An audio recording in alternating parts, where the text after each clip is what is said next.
So good afternoon, guys. Today is April 12th, 2024. I'm here in one of the breeding compartments. This is the Portweek pair driving. I've got 5 experimental matings in this loft. I've got 2 pair of Disastrous, which are these splashes up here. Another pair of Disastrous. Cockbird is a blue bar cell, 5622 from last year's team. You may remember he came home from the last training toss of the season with about a 50-cent size piece hole in him. And I have the pair of Savlons up above them. They just hatched their first 2 youngsters out after being in quarantine for a while and then finally coming in here. So some of you have been watching my training tosses. Unfortunately, I say unfortunately, bad news obviously. Our racing season was actually going to start not this weekend, but next weekend on the 20th. And unfortunately, my team is out. Took the team of 10 birds, jumped them out 30 miles to 80.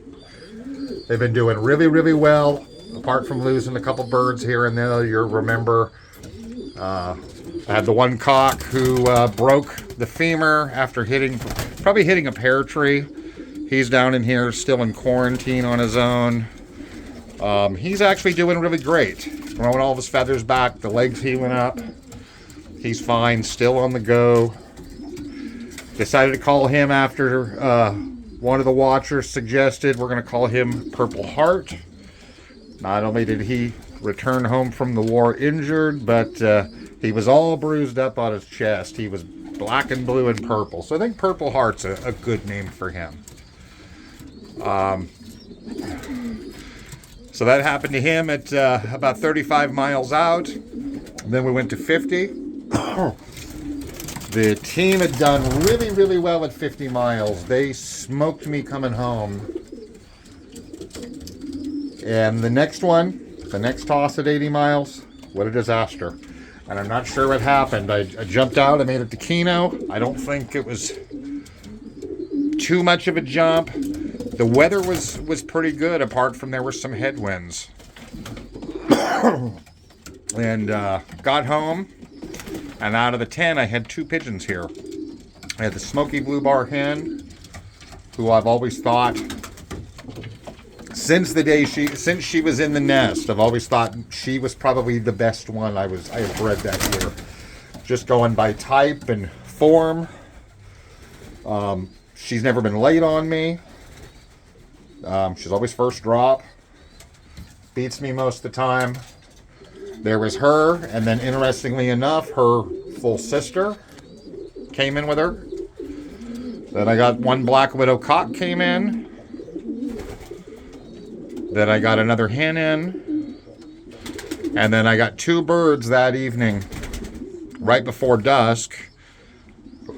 One of them was actually the full brother to the 2 sisters that came in first on the first drop.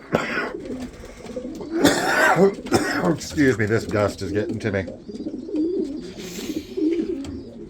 Like anybody else who's been doing this a long time. Sometimes if the birds flap their wings the right way and you get kind of a face full of stuff off the floor or off of a nest box, you just start hacking.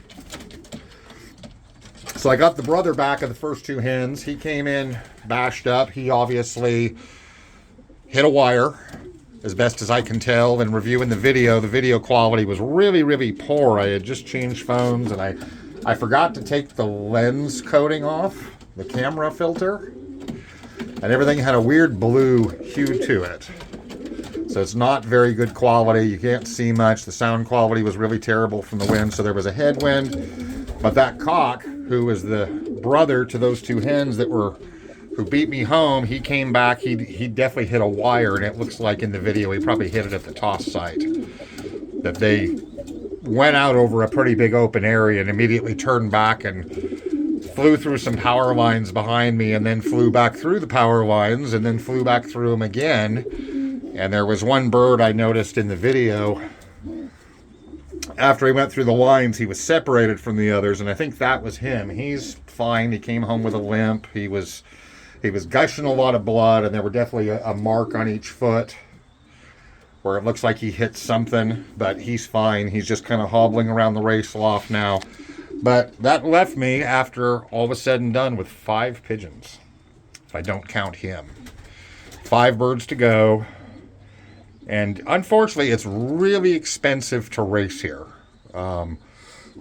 We have high state fuel taxes, some of the highest in the nation. And to race here each season, it's about $1,200. And that's, not counting any prize money or something. It's just the expenses of the race series as far as the fuel and the trucking cost and all that, evenly divided amongst all the flyers. And we don't quite have enough flyers to really bring that cost down. So needless to say, is it worth flying 5 yearling pigeons that may or may not make it for almost $1,200? Not really. It's hard to justify. I could build another loft for that, buy a lot of feed, buy a couple nice stock pigeons maybe. And after, talking with a couple of the local guys and some friends out of area, they pretty much all compelled me. They said, don't waste the money on it. Save what you have, keep training them, fly them next year's old birds, try to keep them around. So that's actually what I'm going to do. So I'm not going to race this year. I may send them, I guess, maybe as trainers with the team, with the race.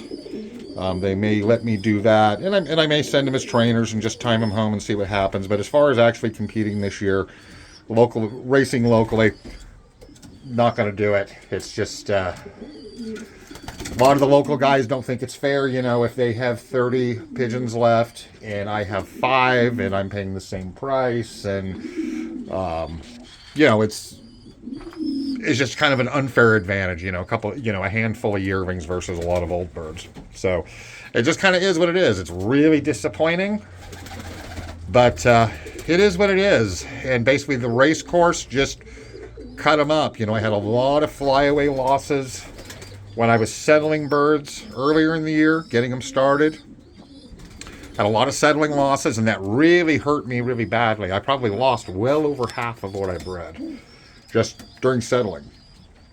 And I'm working on that. I'm going to use, I'm in the middle of building another racing loft right now. And I'm going to use Danz's batting cage system. I just actually had it delivered today. It just turned up. And I was already using Tom Brasher's tunnel system. And that had helped some near the end of the year when I started using it. It started to cut some of those flyaway losses, but not entirely. But I think Danz's batting cage system works really, really well, judging on how he's used it.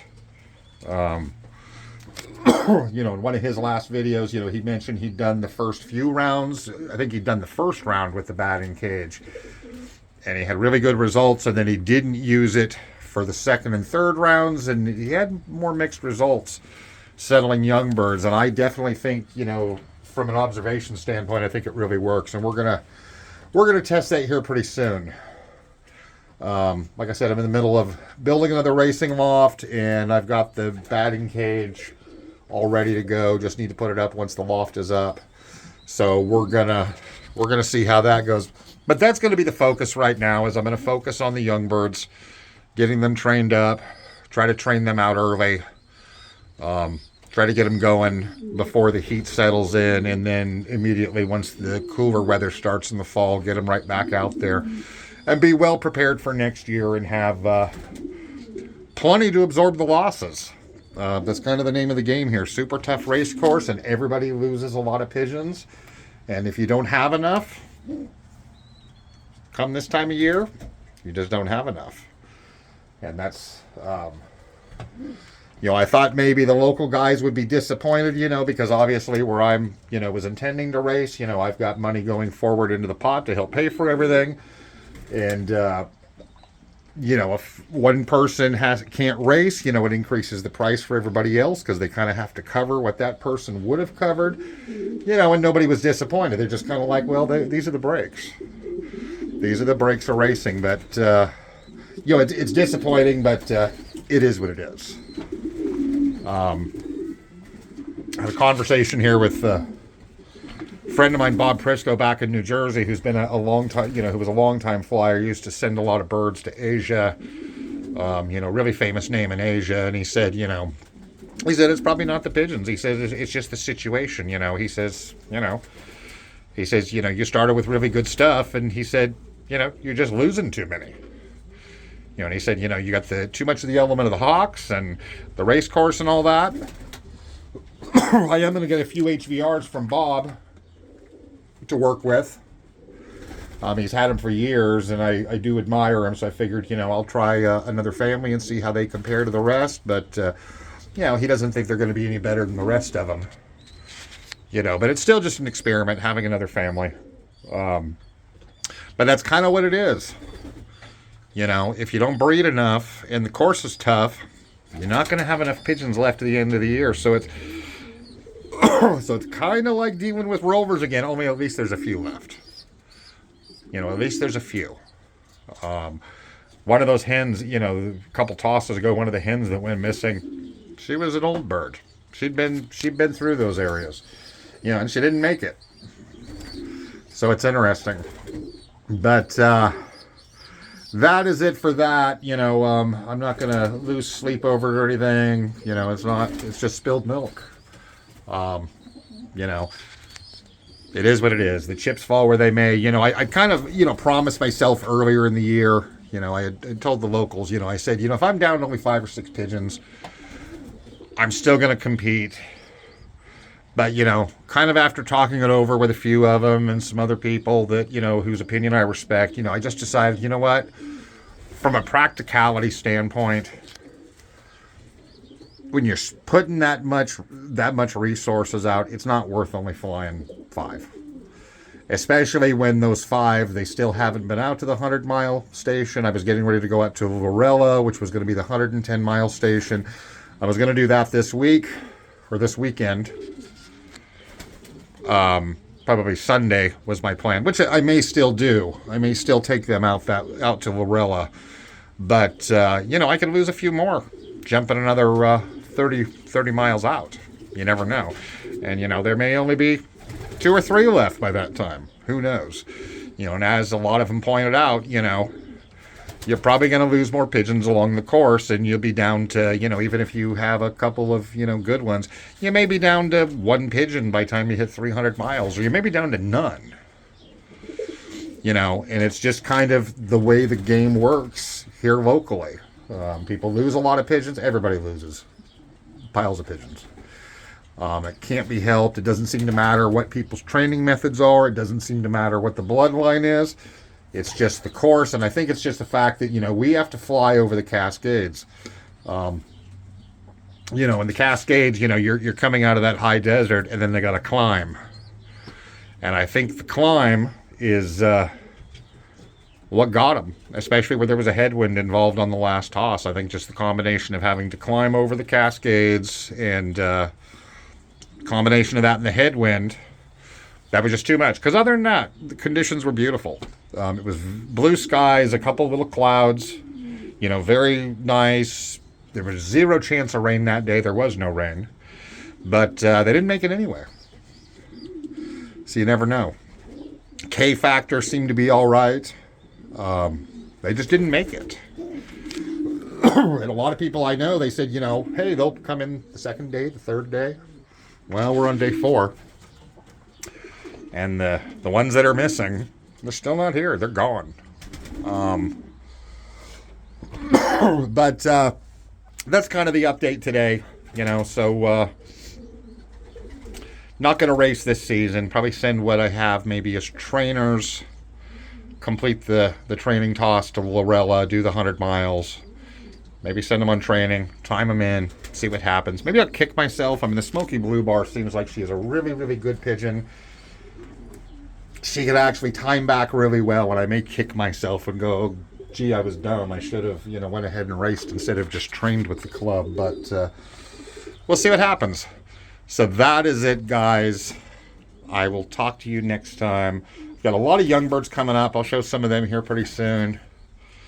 One last view here. You can see the walking wounded here who broke himself up last week. You can see he's growing the feathers back on the breast. You can see the literal band-aid job I had to do on the femur. The leg's mending all right. He's still packing it, but it's semi-straight. He eats and drinks. He's healthy. Droppings are good. He's a survivor, but but he's just crippled, but definitely a survivor. So that is it, guys. I will talk to you next time.